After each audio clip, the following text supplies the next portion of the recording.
विद्यार्थियों नमस्कार। अलंकार के प्रकरण में हम पाठ्यक्रम के अंतर्गत जो अलंकार दिए हुए हैं उनको पढ़ रहे थे।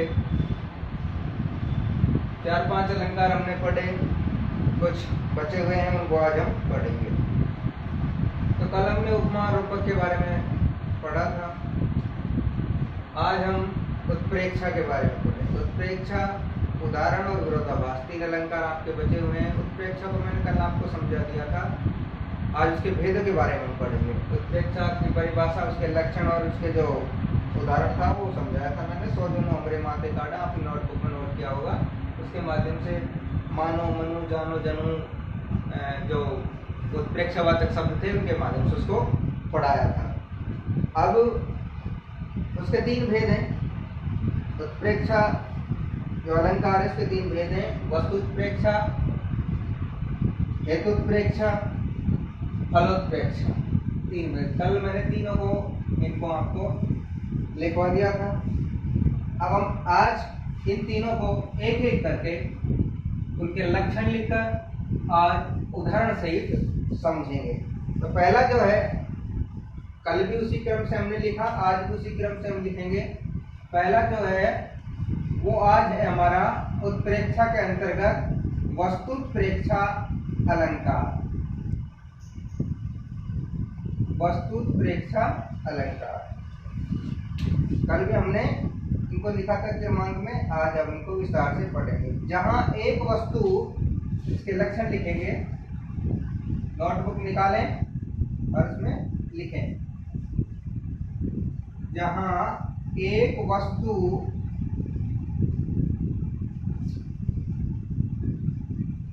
में दूसरी वस्तु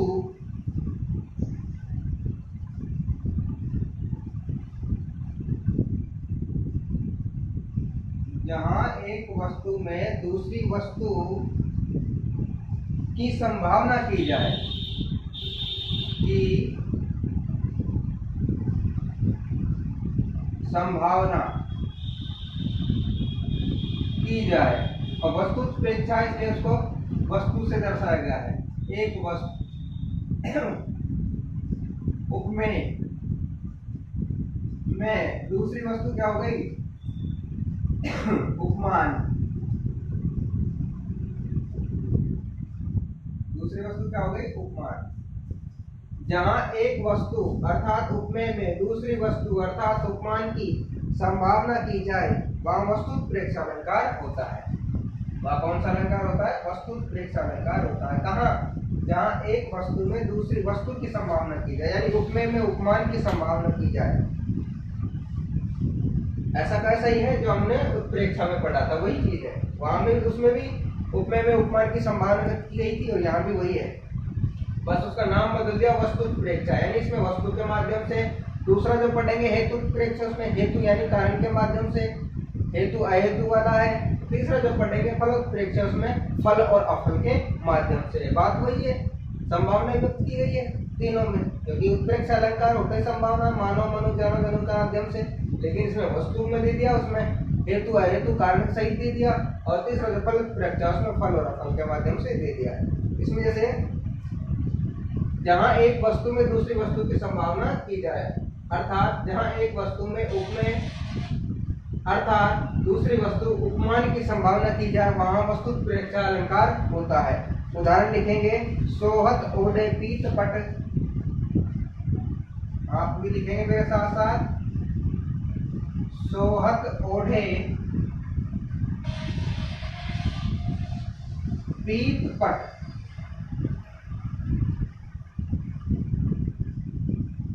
सोहत ओढ़े पीत पट श्याम सलोने गात।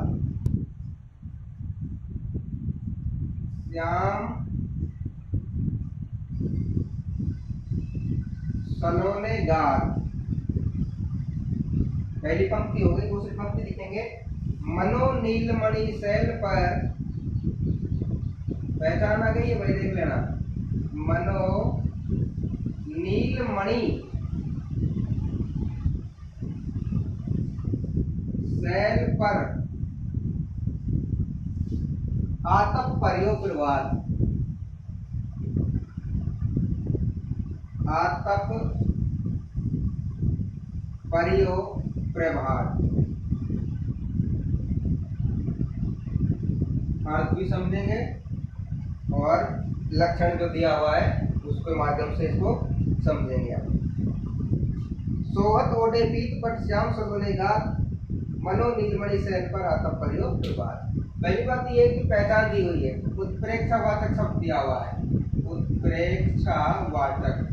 पहले हमने लिखा था, आपने ध्यान दिया होगा, आपने उसको लिखा भी होगा, मानो मनु जानो जनू, तो लिखाए थे ना सब, उनमें से एक शब्द आया देखो, सोहत ओढ़े पीत पट श्याम सलोने गात, मनो नीलमणि शैल पर। क्या आ गया? मनो। तो पहचान आ गई उत्प्रेक्षा की, इसकी पहचान आ गई उत्प्रेक्षा की। अब यहाँ किस प्रकार से संभावना व्यक्त की गई देखो, सोहत ओढ़े पीत पट श्याम सलोने गात। पंक्ति का हम अर्थ करेंगे तो आपको ज्यादा बेटर समझ पाएगा।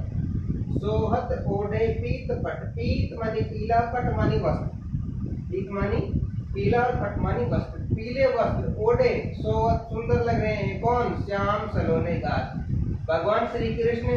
गात यानी शरीर कैसा है उनका, सलोने यानी सांवले वर्ण का है। भगवान श्री कृष्ण का शरीर सांवले वर्ण का है और उस सांवले वर्ण पर उन्होंने वस्त्र कैसे धारण कर रखे हैं? पीत यानी पीले। कैसे लग रहे हैं वो? सोहत सुंदर लग रहे हैं। भगवान श्री कृष्ण सांवले वर्ण पर पीले वस्त्रों को पहनकर, ओढ़े मतलब ओढ़कर पहनकर सुशोभित हो रहे हैं, सुंदर लग रहे हैं। नीचे की पंक्ति से फिर समझ में आएगा कि हमने श्याम सलोने गात को देखकर, पीले वस्त्रों को देखकर किसकी जो संभावना की है वो समझ में आएगा। फिर हमको पता लग जाएगा कि यह उत्प्रेक्षा अलंकार है। श्याम सलोने गात यानी जो श्याम वर्ण का उनका गात शरीर है, उस पर पीत पट यानी पीले वस्त्र पहन रखे हैं, जो शोभित यानी सुशोभित हो रहे हैं, सुंदर लग रहे हैं। मनो मानो कैसे सुशोभित लग रहे हैं, कैसा प्रतीत हो रहा है, कैसा लग रहा है? मनो नीलमणि शैल पर, मानो नीलमणि शैल कहते हैं चट्टान को, नीली चट्टान पर, मानो नीली चट्टान पर यानी पर्वत की जो चट्टान है इसका रंग नीला है, और नीला भी जैसा श्याम वर्ण का है, जैसा भगवान श्री कृष्ण का वर्ण बताया गया है। तो उससे इसकी जो संभावना व्यक्त कर दी गई है। मनो नीलमणि शैल पर उस चट्टान पर आतप परियो प्रभात। आतप कहते हैं आतप जिसमें तप नहीं होता यानी तेज नहीं होता। सुबह का जो सूर्य होता है उसकी जो किरण होती है, उसकी जो रोशनी होती है, उनको आतप कहते हैं, यानी उनमें ताप नहीं होता है, इतना तेज उनमें नहीं होता है, इसलिए उसको आतप कह देते हैं। आतप परियो प्रभात, सुबह के समय जैसे सूर्य की किरणें पड़ रही हो। अब आप अंदाजा लगा सकते हैं कि नीली कोई चट्टान है, उस पर पीले जो किरणें सुबह के समय, सूर्य पता किस प्रकार से परिवर्तित होता है आपने देखा होगा। सुबह सुबह जब निकलता है, आपको दूर से निकलता, पूर्व दिशा से निकलता है, आप जानते होंगे, सब विद्वान लोग हैं। पूर्व दिशा से जब निकलता है तो सर्वप्रथम लालिमा छा जाती है। लाल जो रेड जो कलर होता है उस कलर में हमको दिखाई देता है। जो लाल किरणें धीरे धीरे छाती हुई हमको दिखाई देती है कि सूरज निकलने वाला है। और लाल रंग जब धीरे धीरे समाप्त होता जाता है तो फिर वो जो स्वर्णिम आभा यानी पीलापन ग्रहण कर लेता है और पीली किरणें निकल कर आ जाती है जब पूर्ण रूप से दिन निकल आता है। और फिर उसके बाद में जब किरणें जब समाप्त होती हैं तो और जब दिन बढ़ता जाता है तो फिर सफेद जो किरणें हैं वो हमको दिखाई देने लगती है, जो वो पूर्ण रूप में विकसित हो जाता है। और वही जो नेचर उसका होता है पश्चिम दिशा में जब पहुंच जाता है उसी प्रकार से उसको उसी तरीके से बिलोंग करता है जैसे पूर्व दिशा में बिलोंग किया। पहले किस प्रकार से होता है, जब लाल पीला सफेद हो गया, फिर सफेद चलता चलता सफेद चलता चलता पश्चिम दिशा की ओर पहुंच जाता है जहां वो अस्त होता है, छिपता है। और पश्चिम दिशा में जब पहुंच जाता है फिर सफेद से धीरे धीरे धीरे धीरे छिपने की ओर जाता है तो पीला हो जाता है। आपने देखा होगा सब, आपने प्रक्रिया प्रकृति की जो प्रक्रियाएं को देखा होगा, सफेद से धीरे धीरे फिर किसकी ओर जाता हो, पीलापन छा जाता है यानी स्वर्णिम आभा हो जाती है। वो धूली बेला जब होती है धीरे धीरे धीरे धीरे शाम के समय, और उसके बाद में जब पीलेपन से भी वो छुटकारा पाकर फिर बिल्कुल लाल, जब कहते हैं सूर्य अस्त होने वाला है या अस्त हो रहा है, फिर बिल्कुल लालिमा छा जाती है। तो ये प्रक्रिया होती है। फिर सुबह दूसरे दिन निकलता है तो वही लालिमा, फिर स्वर्णिम आभा और फिर रजत आभा यानी चांदी की जैसी किरणें को बिखेरता है। तो यहाँ भी वही कहा गया है कि सुबह के समय जब धूप पड़ रही है तो वो आतप उसमें तेज तो है नहीं, वो पीली धूप है। अब पीली धूप जब नीलमणि पर पड़ेगी यानी नीले किसी पदार्थ पर पड़ेगी, यहाँ से चट्टान दी हुई नीली, तो कैसा प्रतीत हुआ, वो ऐसा प्रतीत हुआ मानो कि नीलमणि जो है ना शैल वो भगवान श्री कृष्ण है, और जो ये धूप है ना आतप वो पीत पट है यानी पीले वस्त्र है। तो इनमें उपमेय में उपमान की संभावना व्यक्त कर दी। उपमेय में उपमान की संभावना व्यक्त कर दी कैसे? जैसे नीलमणि सैल है, नीलमणि सैल, इनको तो क्या मान लिया? श्याम सलोने गात। क्या मान लिया? श्याम सलोने गात। और जो आतप है ना, आतप धूप, इसका रूप कैसा हो गया? पीला। तो पीत पट को क्या मान लिया? पीला। यानी पीले वस्त्रों को क्या मान लिया? आतप मान लिया, धूप। और नीलमणि सैल पर धूप पड़ रही थी और पीत पट कहाँ पहने हुए थे? श्याम सलोने गात पर। तो यहाँ एक वस्तु में दूसरी वस्तु की संभावना की गई है, यानी उपमेय में उपमान की संभावना की जाए, वहां वस्तु प्रेक्ष अलंकार होता है। जैसे पीत पट जो हमने उपमान लिया कि जो पीला वस्त्र है वो किसके जैसे लगा? आतप के लिए, धूप के जैसा लगा। और श्री कृष्ण का जो सलोना गात है यानी सांवरा जो शरीर है वो किसके जैसे लगा? नीलमणि सैल पर। लेकिन लगा कब? जब हमने मनो यानी संभावना व्यक्त की गई, जब हमने संभावना की कि ऐसा लग रहा है, ये तो ऐसा लग रहा है भाई सुबह के समय में जो धूप नीली चट्टान पर पड़ रही है, तो ये तो ऐसा लग रहा है भाई जैसे श्री कृष्ण भगवान ने पीले वस्त्र पहन रखे हों, क्योंकि उनका वर्ण श्याम है और नीलमणि जो सैल है इसका वर्ण भी श्याम था। आतप का जो वर्ण है वो कैसा है? स्वर्णिमा है, पीलीमा है, पीली पीली जो किरणें हैं सूर्य की वो हैं। उसी प्रकार से ये स्पष्ट दिया हुआ है, पीत माने पीला और पट माने वस्त्र। तो इस प्रकार से इसमें इनकी संभावना व्यक्त की गई है, इसमें इनकी संभावना व्यक्त की गई है। क्योंकि देखो यहाँ इसको क्या माना गया है? उपमेय माना गया है। क्या माना गया है? उपमेय। श्याम सलोने गात को उपमेय माना गया है, इसको उपमेय माना गया है। और उपमा किससे दी हुई है? किससे दी हुई? नीलमणि सैल से। किससे दी हुई है? कि ये इसके समान लग रहा है। अब ये उपमान है क्योंकि ये इस पर पड़ रहा है और ये इस पर पड़ रहा है। तो इससे हम कह सकते हैं लक्षण को देखकर कि जहाँ एक वस्तु में अर्थात उपमेय में दूसरी वस्तु अर्थात उपमान की संभावना व्यक्त की जाए वहाँ वस्तु प्रेक्ष अलंकार होता है। बहुत ही प्रसिद्ध उदाहरण है, आप उसको अर्थ सहित भी समझ सकते हैं। सोहत ओढ़े पीठ पट श्याम सलोने गात मनो नीलमणि सैल पर आतप भरियो प्रभात। इसका अर्थ पाठ्य पुस्तक में नहीं दिया हुआ है, मैंने आपको बताया है। उस अर्थ को आप कोष्टक में ब्रैकेट बनाकर उसको लिख भी सकते हैं, आपको बाद में अगर आएगा ये टॉपिक तो समझ में आ जाएगा। अगला जो भाग है इसी का वो हेतु प्रेक्षा है। ये वस्तु प्रेक्षा था, वस्तु के द्वारा ही वस्तु की संभावना की गई दो भागों में। वहां अहेतु में हेतु की संभावना की जाएगी। संभावना तीनों भागों में उत्प्रेक्षा का अर्थ संभावना है। दूसरा जो भेद है वो है हेतु प्रेक्षा। हेतु प्रेक्षा, हेतु कहते हैं कारण को, हेतु प्रेक्षा करते रहे आप साथ साथ। जहां अहेतु में हेतु की संभावना की जाए, लक्षण लिखें इसके। जहां अहेतु में हेतु की यानी कारण है नहीं उसको कारण मान रहे हैं, अहेतु में हेतु की संभावना व्यक्त की जाए। उदाहरण लिखेंगे ना जब अच्छा समझ में आएगा आपको। संभावना जहां अहेतु में हेतु की संभावना व्यक्त की जाए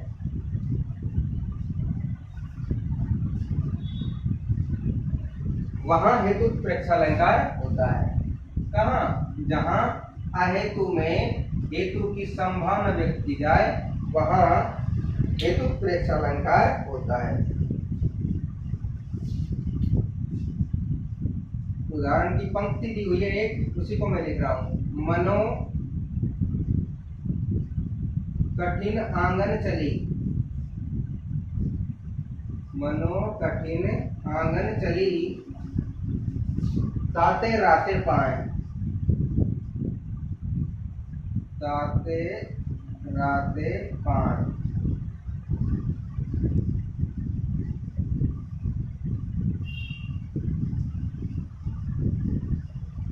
अब आप देखिए उत्प्रेक्ष अलंकार पूछा जाए आपसे तो उत्प्रेक्ष अलंकार में आप कोई सा उदाहरण लिख के आ सकते हैं। वस्तु उत्प्रेक्षा का लिखा उसको लिख सकते हैं, या फिर हेतु उत्प्रेक्षा का इसको लिख सकते हैं, या फिर मैंने उत्प्रेक्षा में लिखा है तो उसको लिख सकते हैं। तीनों उदाहरण सही है। लेकिन भेदों में जब पूछा जाए, हेतु उत्प्रेक्षा में पूछा जाए तो यही चलेगा, वस्तु उत्प्रेक्षा का नहीं चलेगा। तो इन चीजों का आप ध्यान रखें। तो लक्षण क्या है हेतु उत्प्रेक्षा के? हेतु उत्प्रेक्षा के लक्षण है, पहचान है जहां अहेतु में हेतु की संभावना व्यक्त की जाए, यानी उसको बलपूर्वक कारण मान लिया जाए। वो कार्य उस कारण से नहीं हुआ है लेकिन हम उसको मान लेते हैं, यानी संभावना व्यक्त कर लेते हैं, तो होता है हेतु उत्प्रेक्षा। मनो कठिन आंगन चली ताते रहते पाए। बहुत अच्छी पंक्तियां हैं कवि की। इसका अर्थ मैं आपको बता दूं, आप समझ लेना, फिर मैं इसको समझाऊंगा कि किस प्रकार से इसमें हेतु उत्प्रेक्षा अलंकार है। मेरी बात तो आपको पहचान दी हुई है, तो इससे आप पहचान जाओगे। क्या दिया हुआ है? उत्प्रेक्षावाचक शब्द। और उत्प्रेक्षावाचक शब्द दिया हुआ है तो उत्प्रेक्षा अलंकार ही होगा। आप देखना ये वस्तु का है या हेतु का है। तो हेतु का क्या है? अहेतु में हेतु की संभावना। मनो कठिन आंगन चली, कवि कहना चाहता है कि जो सुकुमार स्त्रियां होती हैं, औरत जो होती हैं, सुकुमार होते हैं, उनके जो पैर हैं स्वभाव से लाल होते हैं। सुकुमार जो स्त्रियां, जैसा इसका अर्थ मैंने पढ़ा है वैसा मैं आपको इसको बता रहा हूँ, पाठ्य पुस्तक में दिया हुआ नहीं है, आप इसको समझें कि सुकुमार जो स्त्रियां होती हैं उनके पैर स्वाभाविक लाल होते हैं, स्वभाव से ही लाल होते हैं। लेकिन यहाँ कवि ने उनके पैर स्वभाव से लाल नहीं माने। यहाँ पैर स्वभाव से लाल नहीं मानकर क्या माना है? देखो, यानी अहेतु में हेतु की संभावना की गई है, जो कारण नहीं है उसको कारण माना है, इसलिए यहाँ हेतु उत्प्रेक्षा है। क्या माना है कारण? कठिन आंगन चली। सुकुमार स्त्रियों के पैर लाल क्यों हैं? क्योंकि वो कठिन आंगन पर चली हैं। कठिन आंगन पर चलने के कारण ताते राते पाए, उनके पैर राते यानी लाल हैं। जबकि ये जो हेतु नहीं है, हेतु तो क्या है? उनके पैर स्वभाव से ही लाल होते हैं। लेकिन कवि ने यहाँ कठिन आंगन पर चलना माना है, इसलिए अहेतु में हेतु की संभावना की गई है। यानी जो अकारण है, यानी कारण तो है ही नहीं हो, लेकिन उसको क्या मान लिया? हेतु मान लिया। यानी इसको क्या मान लिया? कारण मान लिया। अकारण में कारण की संभावना रखी गई है, अहेतु में हेतु की संभावना। उनके पैर स्वभाव से ही लाल है। सुकुमार स्त्रियों के पैर स्वभाव से ही लाल हैं, लाल हैं। लेकिन कवि ने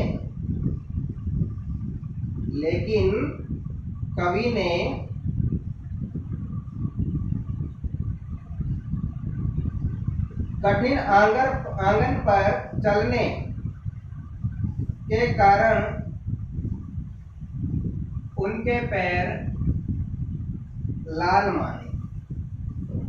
यानी जो कारण नहीं था उस कारण को माना है, और वही हमने लक्षण में लिखे हैं। क्या लिखा? जहां अहेतु में हेतु की संभावना की जाए। वो लक्षण, वो कारण नहीं था जो कवि ने माना, कारण कोई और था, कवि ने कोई और माना, इसलिए वहां अहेतु में हेतु की संभावना की कि मनो और मनोवाचक उत्प्रेक्षावाचक दिया हुआ है तो उत्प्रेक्षा का है। अब हमको इतना देखना है कि फल में अफल की हुई है, या वस्तु में अवस्तु की हुई है, या फिर अहेतु में हेतु की हुई है। तो ये उदाहरण प्रसिद्ध उदाहरण है, हेतु उत्प्रेक्षा अलंकार का उदाहरण है। कवि ने कठिन आंगन पर चलने के कारण स्त्रियों के पैर लाल माने हैं, जबकि स्त्रियों के पैर, जो सुकुमार स्त्रियां हैं, उनके पैर स्वाभाविक लाल होते हैं। तो ये आपने समझा, इसको आपने उतार लिया होगा। दो भेद हमारे हो गए हैं, वस्तु और हेतु। बात आती है तीसरा, फलोत्प्रेक्षा। फलोत्प्रेक्षा, फलोत्प्रेक्षा तीसरा भेद है। इसमें लिखेंगे हम अफल में फल की संभावना करने पर। वही चीज मैं बार बार आपको बता रहा हूं, वही हम लिख रहे हैं। अफल में फल की संभावना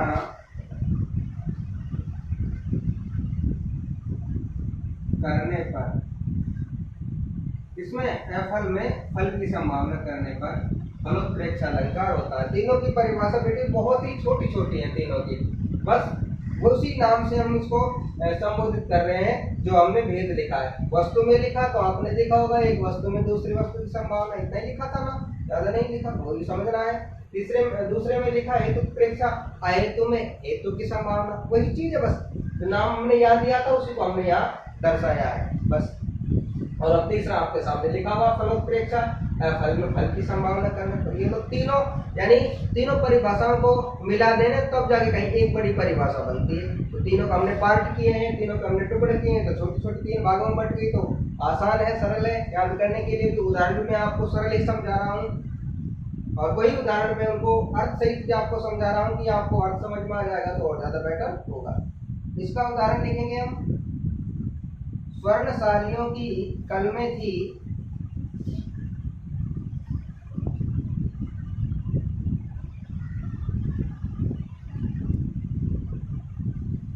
स्वर्णशालियों की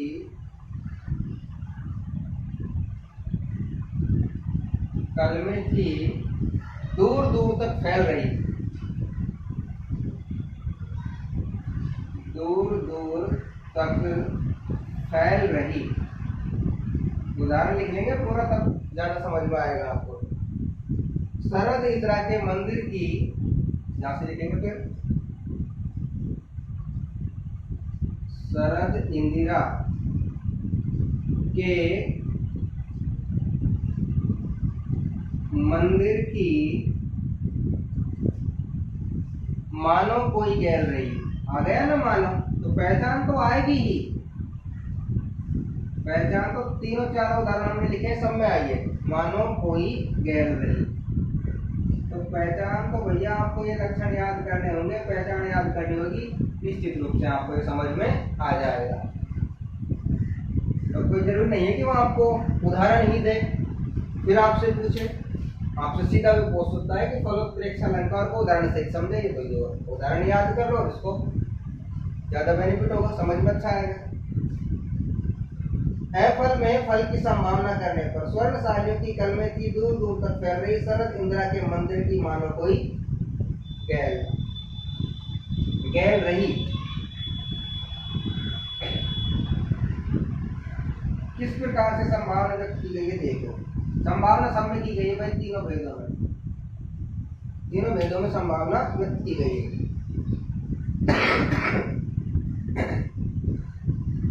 स्वर्णशालियों की कलमें थी।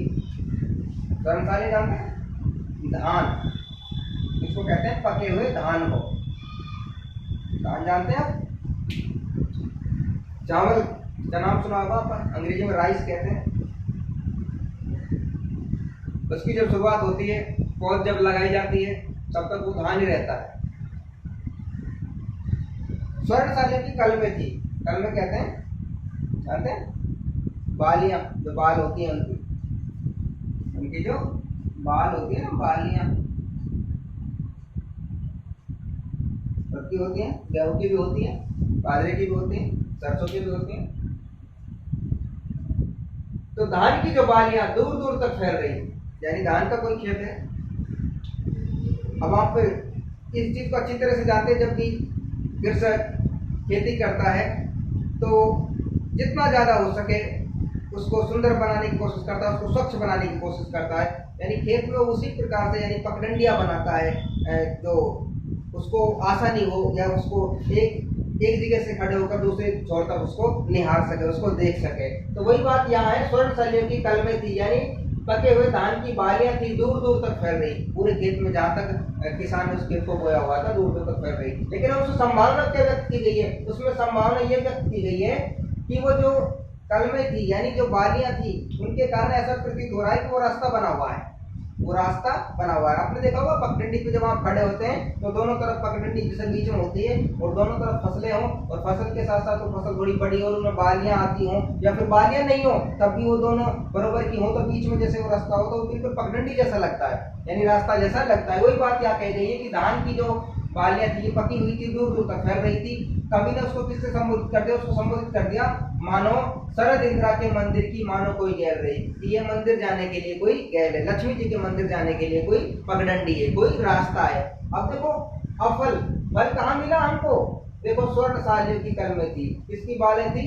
धान की बालियां थी। अर्थ क्या निकाल लिया उसका? संभावना क्या कर दी कवि ने कि वो तो कोई शरद इंदिरा यानी लक्ष्मी जी के मंदिर के लिए कोई गैल है, यानी कोई पगडंडी बनी हुई है। कहीं अर्थ मिल ही नहीं रहा, लेकिन कवि ने उसको मान लिया, संभावना व्यक्त कर ली कि ऐसा लग रहा है भाई ये जो धान की बाला है, इनके साथ साथ ये पगडंडी जो बनी हुई है, ऐसा प्रतीत हो रहा है मानो लक्ष्मी जी के मंदिर के लिए कोई गैल जा रही हो। कवि ने इसको संभावना व्यक्त कर दी, और जहाँ संभावना व्यक्त होती है वहाँ उत्प्रेक्ष अलंकार होता है। और अफल फल उसका निकल ही ना रहा है, कभी उसको फल मान रहा है, क्योंकि दूर दूर तक भी धान की बालियों से पगडंडी बनी नहीं रही, रास्ता बनी नहीं सकता, मंदिर कैसे जा सकता है उसका रास्ता, तो उसके लिए अलग रास्ता होता है। लेकिन कवि ने उसको संभावित कर दिया, उसको संभावना व्यक्त कर दी। स्वर्णशालियों की कलमें थी, दूर दूर तक फैल रही, शरद इंदिरा के मंदिर की मानो कोई गैल रही। तो इसका अर्थ मैंने आपको साथ साथ बताया, और निश्चित रूप से आपको ये समझ में भी आया होगा। तो तीनों जो उदाहरण थे, वस्तु का, हेतु का और फल का, तीनों में एक वस्तु से दूसरी वस्तु में, अहेतु में हेतु और अफल में फल, तीनों को मैंने उदाहरण सहित आपको व्याख्यात्मक रूप से समझाया, निश्चित रूप से आपको समझ में आया होगा। फिर भी अगर कोई आपको मन में कोई शंका हो कि ये चीज मुझे समझ में नहीं आया तो एक बार कमेंट बॉक्स में डाल दिया करें, लेकिन पढ़े थोड़ा रोटेरी डाल के, उसको थोड़ा डीपली पढ़े, गहराई से पढ़े, जब ज़्यादा बेटर आपको समझ में आएगा। अब अगला जो उदाहरण अलंकार हमारा है उदाहरण अलंकार। दो अलंकार बचे हुए हमारे, उदाहरण और विरोधाभास, दोनों को इसी हम क्लास में पढ़ेंगे, आपका अलंकार का टॉपिक पूर्ण हो जाएगा। तो मैं ज़्यादा बात नहीं करना चाहता आपसे क्योंकि हमारा टॉपिक फिर लंबा हो जाएगा। इतना ही कहना चाहता हूँ, अगर कोई चीज़ समझ में नहीं आई हो तो उसको 2 बार पढ़े, 3 बार पढ़े, फिर भी समझ में नहीं आया तो आप उस उदाहरण को हमें एक कमेंट के द्वारा हमें बता सकते हैं, जरूर आपकी समस्या का समाधान किया जाएगा। अब हमारा अलंकार है 7वें नंबर का, 6 हमने पढ़ लिए, 7, 8 हमारे अलंकार को ले सिलेबस में 7वें नंबर का उदाहरण। तो उतारते रहे आप भी, लास्ट आज हमारा उदाहरण भी जो है अलंकार का टॉपिक वो भी पूर्ण हो जाएगा। उदाहरण अलंकार को आज हम पढ़ेंगे जहां सामान्य रूप से कही गई बात को, लक्षण लिखे भाई इसके, जहां सामान्य रूप से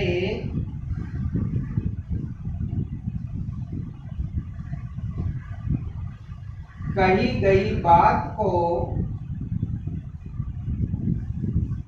स्पष्ट करने के लिए, स्पष्ट करने के लिए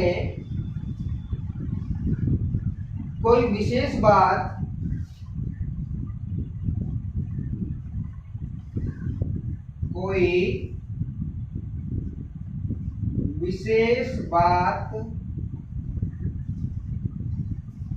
या जग प्रसिद्ध उदाहरण दिया जाता है, या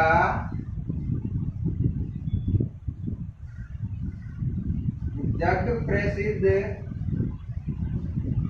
उदाहरण दिया जाता है। वहां कौन सा अलंकार होता है? उदाहरण अलंकार होता है। कहाँ? जहां बात तो सामान्य रूप से कही गई हो, बात तो सामान्य रूप से कही गई हो, लेकिन उसको स्पष्ट करने के लिए, उसको स्पष्ट करने के लिए यानी उसके अर्थ को समझने के लिए कोई विशेष बात या जग प्रसिद्ध उदाहरण दिया जाता है, वहां उदाहरण अलंकार होता है। जैसे उदाहरण इसमें दिया हुआ है, मन मलिन तन सुंदर कैसे विष रस भरा कनक घटे।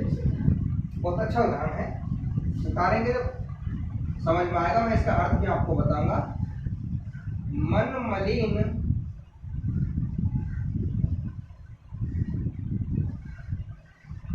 तन सुंदर कैसे,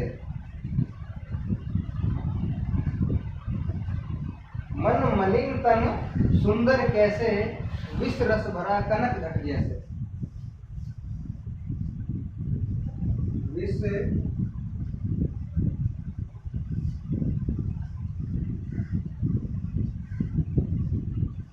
रस भरा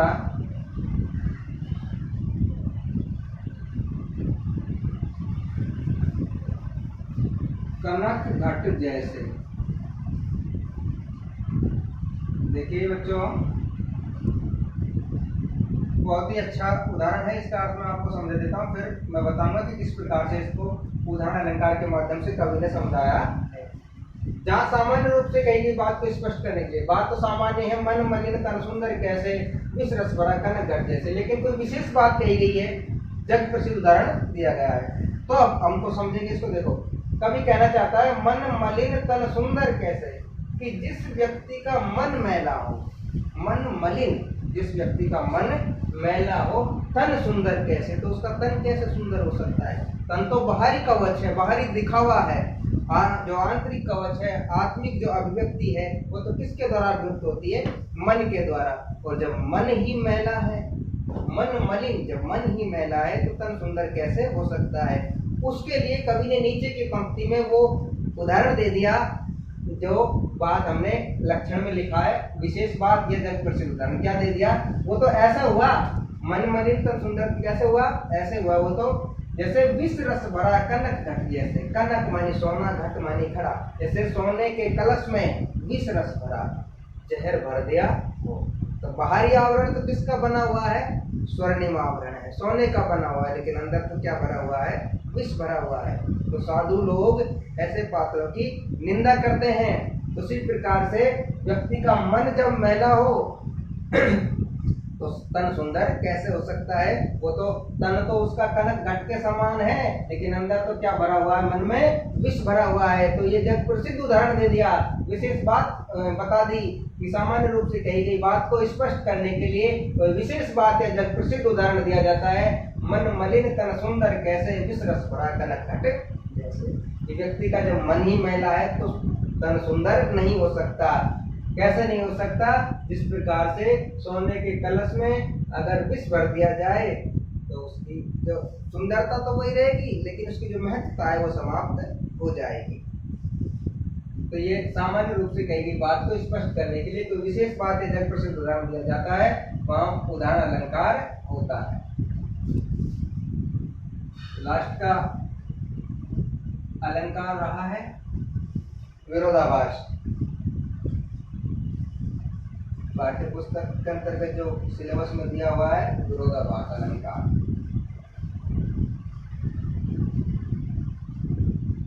विरोधाभास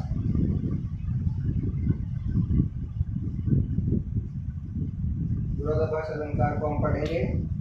जहां वास्तविक विरोध न हो, लक्षण लिखेंगे इसके।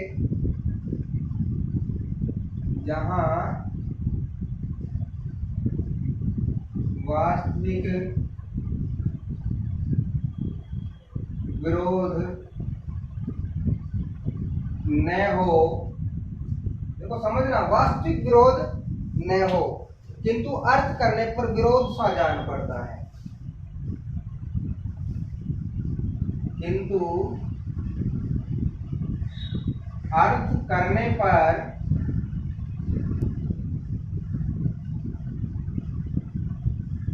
विरोध सा जान पड़ता है। वास्तविक विरोध तो है नहीं, लेकिन अर्थ करेंगे तो थोड़ा विरोध सा लगेगा,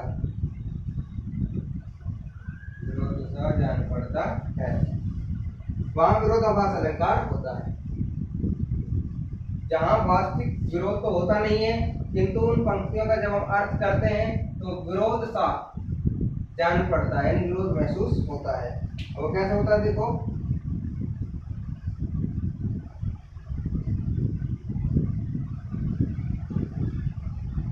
यह अनुरागी चित्त की, बहुत अच्छा उदाहरण है, बड़ा उदाहरण है, इसका अर्थ मैं आपको समझाऊंगा। आपकी पाठ्य पुस्तक में शायद यह है, या अनुरागी चित्त की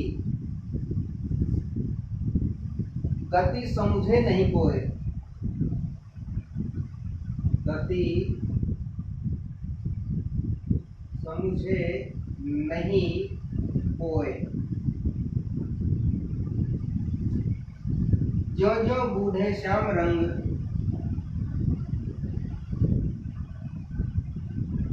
जो जो बूढ़े श्याम रंग। भाई मैंने छोटे उदाहरण नहीं समझाए आपको, बड़े बड़े उदाहरण समझाए। आप जब ये समझो कि सारे छोटे उदाहरण से समझा ना रहे, बड़े उदाहरण है, लेकिन इनसे आपको फायदा भी है कि पेपर में अगर कठिन आ जाए तो आप उससे कंफ्यूज ना हो, डिस्टर्ब ना हो, आपको समझ में अच्छी तरह रहेगा। इसलिए मैं बड़े बड़े उदाहरण समझा रहा हूँ आपको अर्थ से।